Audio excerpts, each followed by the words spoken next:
Well, welcome to the Dumb Watch Guy channel. We're interviewing a watch lover, Mike Blanc. I know you watch the Dumb Watch Guy channel every now and then, but you're a collector of watches, so let's just start there. Hello, channel. This is Mike, and I'm so happy to be sitting with Dave. The Dumb Watch Guy. You can edit that. So, Dave, what can I tell you about my interest in watches? Well, why don't you begin with your interest in watches? Well, my interest in watches goes way back. When I was a young man, actually a boy, I loved having watches, but I couldn't really afford them. So that was very few. And then I would get a watch and somehow something would happen to it. It would get damaged or disappear. And so really I've had a want for watches most of my life. And I've had a couple of watches as an adult that were given to me, and I cherish those. But I guess they weren't very expensive watches and maybe not very good. Now on Dumb Watch Guy channel, we see a lot of inexpensive watches that are very good. And that's thanks to the Dumb Watch Guy digging them out for us. And I've really built my interest now in inexpensive, very nice watches. But over the years, I've had very few watches, and I've went many years without wearing a watch at all.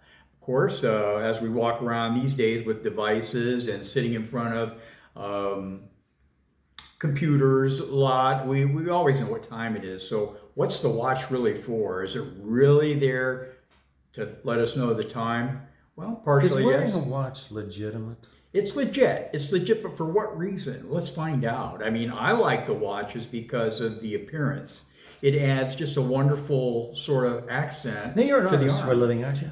I'm an artist, not a watchmaker type artist. They're an artist also, but I'm more of a creator of images. So that's part of it. And would you call yourself visually hip? I wouldn't have called myself that, but now that you mention it, I have to affirm, yes, I'm visually hip. Well, why don't you show us one watch and talk about why it's visually hip? We could start with the one that's on your wrist. Well, the one that's on my wrist is actually not from my recent collections. This was a watch that I inherited from my father. It's a Longines watch. It was made from, or it was given to him by the Ford. Could you give it to Big Daddy? Yeah, it was given to him by the Ford Motor Company for being the top options salesman. I think the year is 1985 or 6.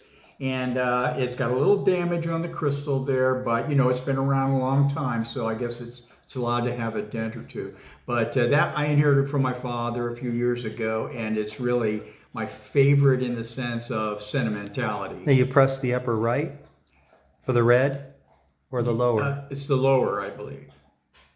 Brings up the red, but if you see the upper crystal. So you have an LED and an LCD. Yes, and the fact is, this watch was the first watch of this type that Longines made back in the 80s. So it's got that particular interest too.